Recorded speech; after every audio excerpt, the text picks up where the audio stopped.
Sunday, March the 9th. Message for 2025, March the 9th. What are the odds that Saucy Salamander will be in for trivia? Now, you're watching this probably around 8:15 or so. Scheduled to start trivia around 8:45. How many times have we seen this before where we get a newbie name come in, a name, a profile that has been created within like a few days that says, oh man, I can't believe I missed trivia. I can't wait for trivia tomorrow night. What time's trivia tomorrow night? I love trivia. I can't wait to play trivia. Next night comes and we never see him again. They're absolutely, it's like the whole profile gets deleted from Wireglove. But it looks like we've been had again, perhaps, because I am talking about it on a Sunday. We're going to find out very shortly. Where are you, Saucy Salamander? Alright, last night we closed out Omen season and we closed out the year in movie viewing. The last night's feature presentation was the 5th and final movie in the Omen series. Omen IV, The Awakening, 1991. Of course, I'll accept that entire title. I will also accept Omen IV, Roman numerals, or whatever. 1991. This one clocking in at 97 minutes, making it the shortest Omen film in the series. Longest was First Omen at 119 minutes. And then Omen 2 and Omen 3 both, I think both at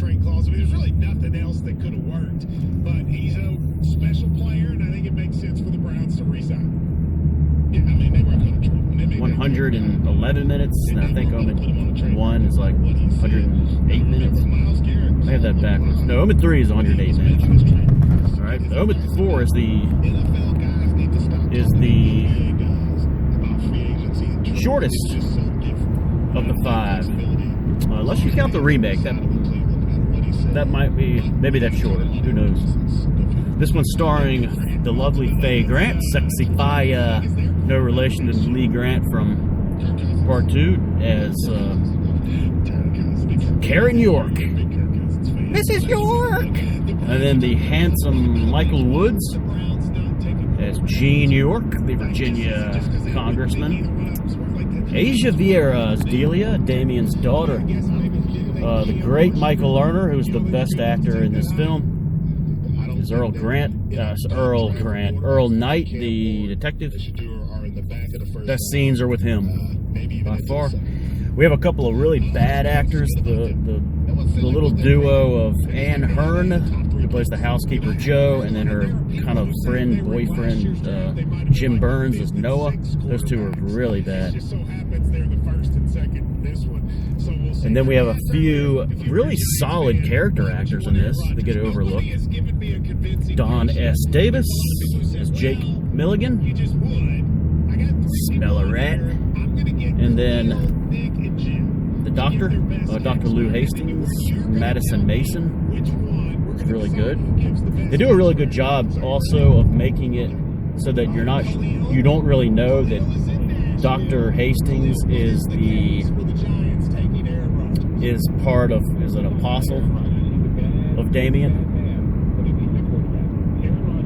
I love his little tribute to him at the end as his hand is stabbed by Mrs. York. They do a really good job of this because they make him like he's a long time like family friend. He's like there at the birthday party. He's right there on the scene when something happens. They always go to him in a medical issue. Gene York even refers to him as just Lou. There's a bond there. So they do a good job of that, even though he is kind of has a look to him that's a little sketchy. So I did notice that. That was a pretty good job of making it so that when you watch it the first time, you really don't suspect him as being a bad guy.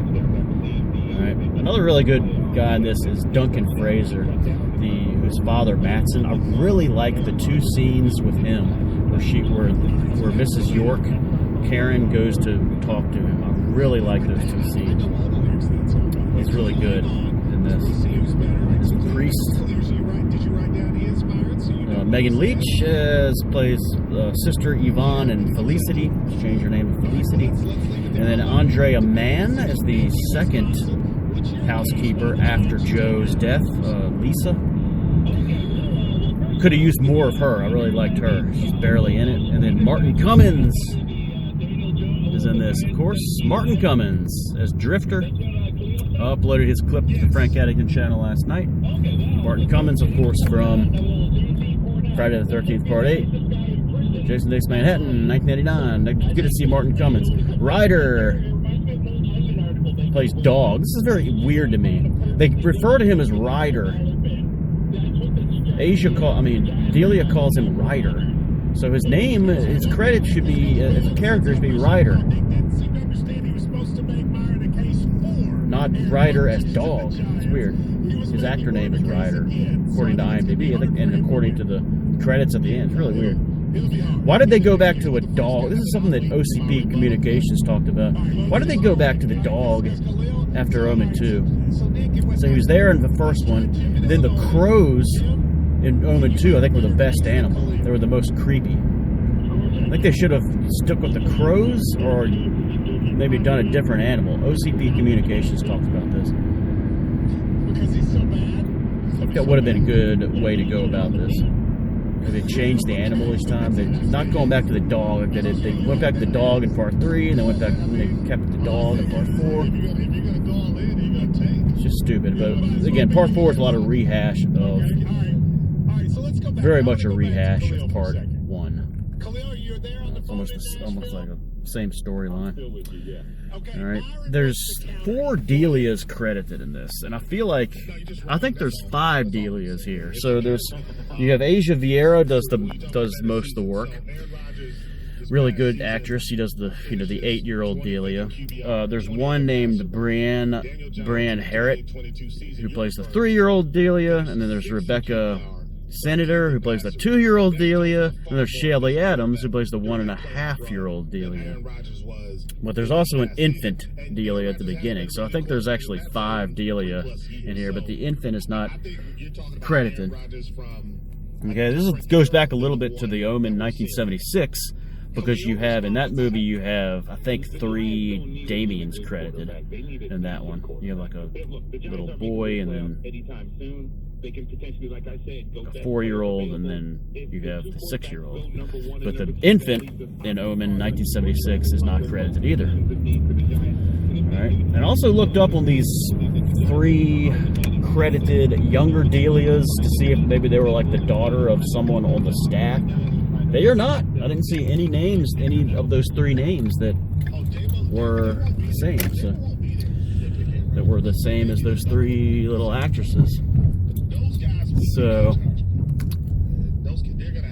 and I don't know who played Alexander, the little twin brother of Delia. So, I don't know who Alexander is, but I think there's 2 Alexanders in this.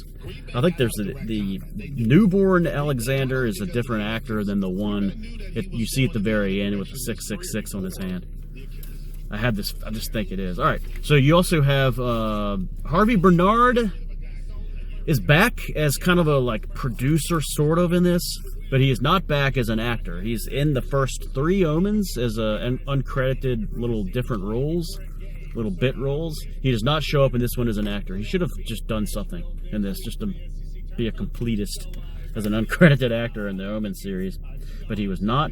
And Mace Newfield shows up again. So he was the executive producer of Part 1, Part 2, and he's the executive producer in this. So for whatever reason, he came back for this TV movie, Omen 4. Jerry Goldsmith's score. He doesn't do new music for this, but they're rehashing and they reuse and crop music from Part 1 and Part 3. For whatever reason, they don't use Part 3. They don't use Part 2. Weird. All right, but the newer music is done by the Seattle Symphony Orchestra in this. All right. The snow, all the snow in this. There's fresh snow, and there's a lot of old pile-up snow in this. So it definitely has the winter feel and the late winter feel. All right, so YouTube review of this. I'm about halfway through OCP Communications review.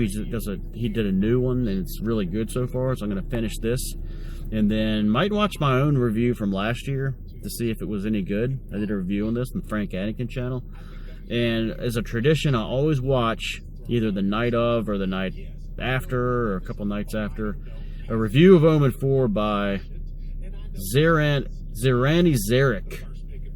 Okay, I'll try to post that at the bottom here. Zerani Zarek, a review he did in October of 2011. I think we were doing Horror Fest back in 2011, a little bit, the genesis of Horror Fest. But it's a real comfort food review. I really like his review of Omen IV. Something about it, something about where he is, and it's a great review. And then we have all right, so we're at the 3-week little break before the new season of movie watching begins. Last year during this time I did like some Omen spill-off films, like an Omen rip-offs like The Godsend, Kathy's Curse, and a couple others. I'm not doing that this year. I don't want to do that. I'm pretty much done with Omen except for these little reviews. So that's it. So the reviews the films that I've talked about in the opening, in the video on the Frank Addington channel premiere Thursday night. Those are the films that are pretty much on the table. All right, so maybe I'll have a short feature tonight, and then just kind of a little break. It's good to have the break instead of going right into the spring season or the new year. All right, we had over 2 degrees of a dip in the water temperature at the beach area last night. It's now 43 point. We had a 2.3 degree dip. It's now 43.2. That puts us at 14.7 degrees below the target temperature of 58 in 18 days. Now, back in December, Andy was saying, yeah, we could definitely get to 58 by the end of March. Try to tell him. The question is, will we even get to 50 by that time? This is what I was telling you. I know my Virginia. All right, I know Virginia. All right. We got some ladies Division I tournament, conference tournaments coming to a close this weekend. The men's starting up next week. We got the Sweet 16 and the D3 National Tournament set, and I'll talk about that more, God willing, tomorrow at Bear Skank Stadium. All right, guys. Happy time change day. I'm ahead of it. Feeling, got the 8 hours of sleep. Screw you suckers who had to set your clocks back last night. So much better doing it Thursday. Morons. All right. Saucy Salamander, are you coming or are you not? See you guys for trivia.